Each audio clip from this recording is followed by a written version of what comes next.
हुसैन शाह आपको अपने चैनल पर खुशामदीद कहता हूँ। ये चैनल वैसे भी हमारा तमाम जितने भी हमारे पंजाबी वीर हैं उनके लिए और ख़ास तौर पे जो ट्रक ड्राइवर के हवाले से है, इसमें मुकम्मल मालूमात दी गई है। आज हम आपको बताएंगे कि अगर आप ट्रैवल वीज़ा लेते हैं और एयरपोर्ट पे पहुंचते हैं, फिर एयरपोर्ट से जितने भी आपके प्रोसेस होते हैं होने के बाद फिर आप आगे जब शारजा एयरपोर्ट पे पहुंचते हैं, लैंड करते हैं, तो आज की जो वीडियो है आपको इसी बारे में मुकम्मल बताया जाएगा।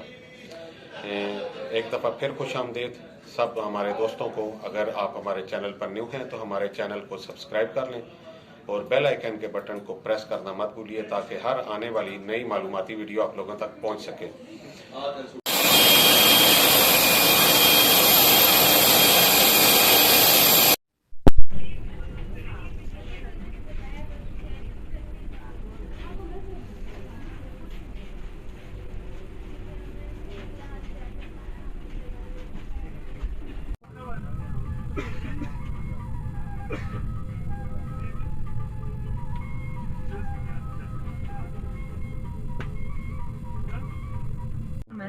Welcome aboard. To help with the flight's departure, we request you to kindly take your seats and adjust your hand luggage as quickly as possible. Thank you.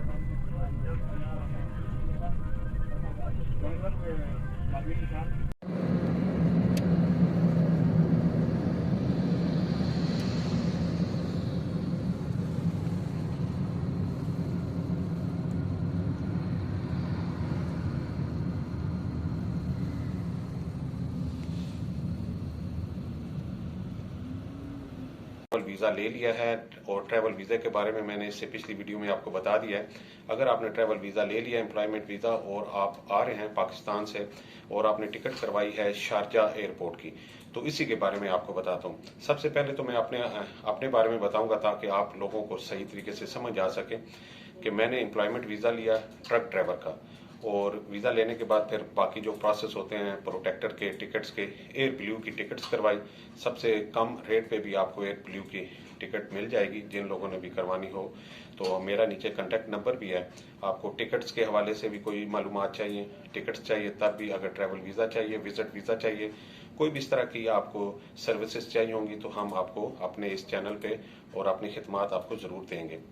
तो जैसे ही हमने टिकट करवाई तो जो दिन था ट्रैवलिंग का, उस दिन मैं अपने घर से निकला। वैसे तो आमतौर पर लोग ज़्यादातर गाड़ियाँ स्पेशल कर लेते हैं और एक्स्ट्रा पैसे उसे दे के तब एयरपोर्ट पर पहुँचते हैं। तो मैं तो अपने व्यूवर्स को, क्योंकि आसान लफ्ज़ों में और बचत वाला प्रोग्राम है, उसी को लेके चलता हूँ।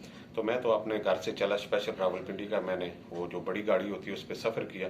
रावलपिंडी में 26 नंबर पे आके मैं रुक गया। 26 नंबर पे आपको मेट्रो बस मिलेगी जो डायरेक्ट एयरपोर्ट पे आ रही है। टोटल 50 रुपीज़ वो लेती है। आपको तकरीबन 15 से 20 मिनट में आपको इस्लामाबाद एयरपोर्ट पे उतार देती है। जैसे ही आप इस्लामाबाद एयरपोर्ट पे उतरे हैं, फिर आप अंदर जाएंगे। अंदर जाने के लिए सबसे पहले जो वहाँ के FIA के लोग बैठे होते हैं वो आपकी ट्रैवल वीज़ा चेक करेंगे, आपका पासपोर्ट चेक करेंगे और आपकी ID चेक करेंगे और इसके बाद सामान चेक करेंगे। कई दफ़ा उन्हें अगर थोड़ा सा डाउट हो तो वो आपका सामान जो है पूरी तरह खुलवा के 1 बाय 1 चीज़ें चेक करते हैं। कई दफ़ा इस तरह भी होता है कि वो आप पे यकीन करते हैं और आपको आगे भेज देते हैं। जैसे ही आप वहाँ से काउंटर से निकलते हैं FIA के लोगों से, तो आपको आगे आपने ढूंढना होता है कि PIA का किधर काउंटर है, ब्लू का, और मुख्तलिफ जो होती हैं ट्रैवल वाले ब्लू एयरलाइंस वाले, उनके आगे काउंटर बने होते हैं। आप एयर ब्लू पे जाते हैं तो वहाँ पे सबसे पहले आपकी टिकट चेक की जाती है, वेरीफाइड की जाती है। फिर जो आपके साथ जितना भी अथराइज लगेज होता है उस लगेज पे आपको लगेज स्टिकर लगा के वो लगेज डिपॉजिट कर लेते हैं और फिर आपको वो टिकट दे देते हैं। उसका जो दूसरा स्टेप होता है, लगेज का दूसरा जो स्टिकर होता है, वो आपके टिकट के साथ अटैच कर देते हैं। उसके बाद आगे वाला प्रोसेस होता है इमिग्रेशन वाला, जहाँ पे आपका पासपोर्ट वेरीफाई किया जाता है, सिस्टम में डाला जाता है। वहाँ से फिर आपको बाकायदा आउट की स्टैंप लगाई जाती है। ये प्रोसेस थोड़ा सा रश तो होता है, ज़ाहिर है, मतलब फ्लाइट पे काफ़ी लोग जा रहे होते हैं और 2 to 3 आवर होता है जिसमें वो सारी बोर्डिंग प्रोसेस कंप्लीट करनी होती है। तो जैसे ही आप इमिग्रेशन का सिलसिला कंप्लीट करते हैं तो उसके बाद फिर आप आगे आपको बता दिया जाता है कि आपने कहाँ वेट करना है, कहाँ से जो आपका एयरप्लेन है, गेट है, वहाँ से फिर आपने आगे शिफ्ट करना है। तो आप उस जगह पे वेटिंग लॉन्च पे बैठ जाते हैं। सम टाइम 40-50 मिनट्स 1 आवर भी आप वेट करते हैं। लेकिन जो टाइम मतलूबा दिया होता है, तो 10 बजे की फ़्लाइट थी, तो 9:15 पे बाकायदा गेट ओपन किया गया, ऑन बोर्ड किया गया हमें जहाज़ पे। तो जहाज़ पे बैठने के बाद फिर वहाँ की भी जो सेफ्टी होती है वो भी वो साथ साथ बताते रहते हैं, एयर होस्टेस भी बताती है, उनका स्टाफ भी बताता है, अमला भी बताता है। तो जितनी भी उनकी इंस्ट्रक्शन होती हैं, आपको ख्याल रहे कि वो आपने बहुत ही गौर से सुननी है। सेफ्टी बेल्ट के हवाले से, फिर दूसरी जो भी मालूमात हैं ऑक्सीजन के हवाले से, इस तरह की जो भी मालूमात है वो आपने गौर से सुननी है। और आपने जो एयर ब्लू का अमला है या कोई भी एयरप्लेन का अमला है, तो आपने उसके साथ इंतहाई कोऑपरेट करना है। वो सब लोग आपके तावन के लिए, आपकी रहनुमाई के लिए वहाँ मौजूद होते हैं। तो जैसे ही आपने अल्लाह अल्लाह करके वो सफ़र आपका शुरू होता है, तकरीबन ये 3 घंटे का सफ़र होता है। सम टाइम 3 घंटे 10 मिनट्स भी लग जाते हैं, और सम टाइम 5-10 मिनट्स लेस भी हो जाते हैं। ये डिपेंड करता है जो एयरप्लेन होता है उसके जो ऊपर जितनी भी कंडीशन होती है स्पीड के हवाले से, वो लोग पायलट मैनेज कर लेते हैं। तो जैसे ही आपने लैंड किया यहाँ पे, तो यहाँ का जो मकामी टाइम होता है तकरीबन पाकिस्तान से 1 घंटा जो है वो पीछे होता है। पाकिस्तान में अगर 10 बजे उन्होंने प्रवास शुरू किया, तो यहाँ के मकामी टाइम जो 9 बजे था।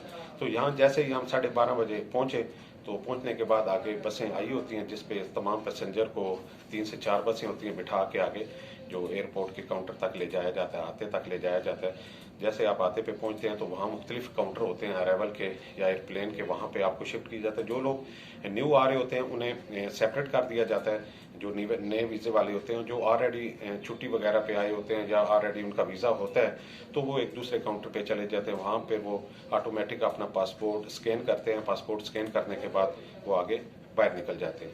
तो जो नए लोग होते हैं वो बाकायदा उनके काउंटर पे होते हैं, वहाँ अरेबिक पर्सन मौजूद होते हैं।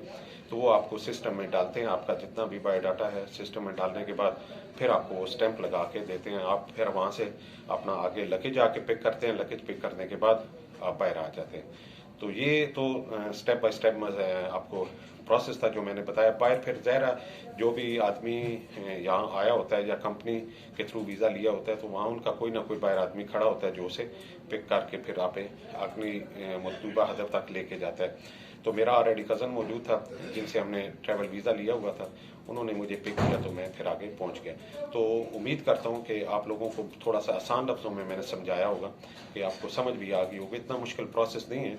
आपका पासपोर्ट अगर आपके पास है, पाकिस्तान का आईडी कार्ड आपके पास है, ट्रैवल वीज़ा आपके पास है, और उसके बाद एयर टिकट्स आपके पास है, एयर ब्लू की है जिसकी भी है, और आपका सामान बिल्कुल एग्जैक्ट है जो उन्होंने थ्राइस किया हुआ है, और उसमें कोई ऐसी केमिकल या कोई दूसरी चीज़ नहीं है जिसके लिए आपको को प्रॉब्लम हो, तो फिर आपके लिए ये सारा प्रोसेस नहायत ही आसान है। अगर आपके पास इनमें से कुछ चीज़ें कम हैं, तो फिर ज़ाहिर है वो लोग आपको रोक के फिर उस पर वेरिफिकेशन करेंगे, फिर उसके मतलब जो भी उनके आगे रूल्स एंड रेगुलेशन है वो उसके मुताबिक जाएंगे। लिहाजा आप कोशिश करें कि तमाम चीज़ें अडॉप्ट करें जिस पे आपको कहीं भी कोई प्रॉब्लम ना हो, आप स्मूथ तरीके से आगे चलते रहें। तो इससे अगली वीडियो में हम इंशाअल्लाह ताला अपने दोस्तों को जो ड्राइविंग लाइसेंस रिन्यूअल करते हैं, क्योंकि ऑलरेडी मेरे पास ड्राइविंग लाइसेंस है, वो एक्सपायर हो चुका है, तो रिन्यूअल के बारे में हम आपको मुकम्मल डिटेल रहेंगे।